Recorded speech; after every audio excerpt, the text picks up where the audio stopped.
Bonjour tout le monde, bienvenue sur la chaîne de Maverick Analytics. Je me présente, Mathieu Lérette-Gélina. Et aujourd'hui, je vais vous parler du partage de fichiers de PB, de Power BI.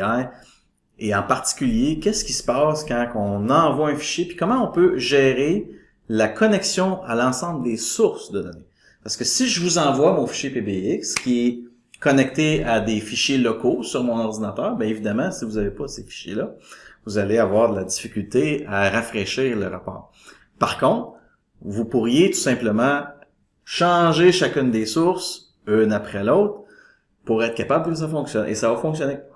Sauf qu'on peut être encore plus brillant que ça et aller insérer un paramètre pour être capable de changer une seule chose pour que magiquement tout le reste fonctionne.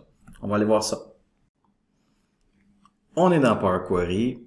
On constate, à notre grand désarroi, qu'on a un paquet de requêtes qui ont des points d'exclamation. C'est les requêtes de mon collègue et toutes ces requêtes-là pointent vers un fichier source que je possède, mais qui n'a pas nécessairement le même chemin. Donc, vous pouvez voir ici, dans l'erreur, on cherche le fichier dans ce chemin-là ici, qui n'est pas le même en ce qui me concerne ici.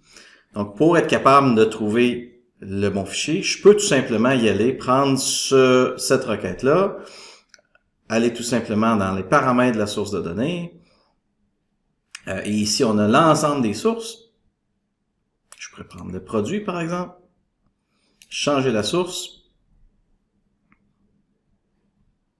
et aller me diriger au niveau de la parcourir pour aller trouver le fichier au bon endroit, qui serait ici, par exemple.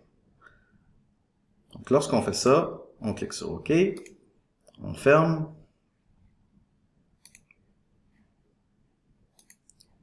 et on n'a plus de point d'exclamation ici. On peut actualiser, et voilà, on a trouvé nos données. Et là, ce qui est étonnant, c'est qu'il faudrait faire ça pour chacune de nos sources, puis ça peut devenir long et fastidieux, surtout si en plus, l'ensemble de nos fichiers sont au même endroit.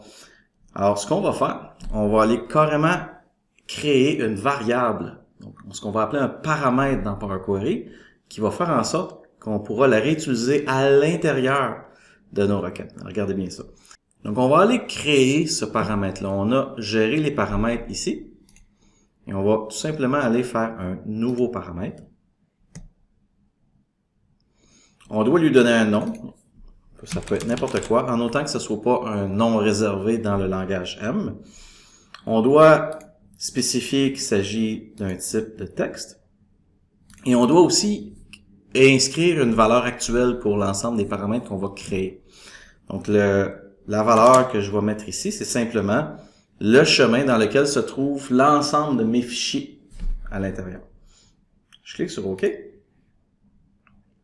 Et voilà, regardez ici, ça vient de me créer un élément avec une petite icône qui est un peu différente de l'ensemble des autres requêtes ici, qui se trouve à être tout simplement mon chemin. Donc, on a créé notre paramètre. Bien important de ne pas oublier la dernière barre oblique, tout simplement, pour n'avoir qu'à conserver le nom du fichier dans nos requêtes. Après ça, tout ce qu'on a à faire, c'est de se retourner dans nos requêtes, comme par exemple celle de produit ici, dans l'étape source. Vous voyez ici ce qu'on a fait.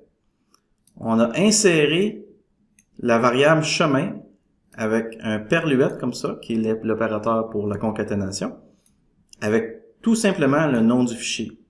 Alors, ce qui se passe, c'est que à l'intérieur, le chemin va être utilisé, comme on peut voir ici.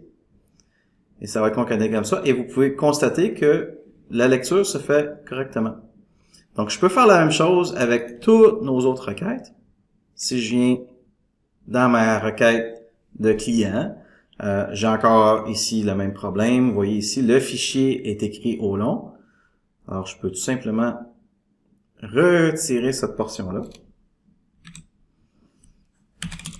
Aller spécifier que j'ai besoin du chemin.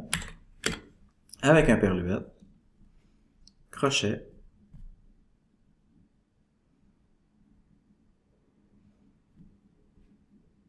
et ça fonctionne. Donc, on peut faire ça pour l'ensemble de nos requêtes. Et le gros avantage de tout ça, c'est que on n'aura qu'un seul endroit à changer en cas de déplacement du fichier de Power BI. Donc, dites-moi qu'est-ce que vous en dites. Est-ce que vous trouvez ça intéressant? Est-ce que vous allez penser vous en servir? Donnez-nous un commentaire, puis à la prochaine.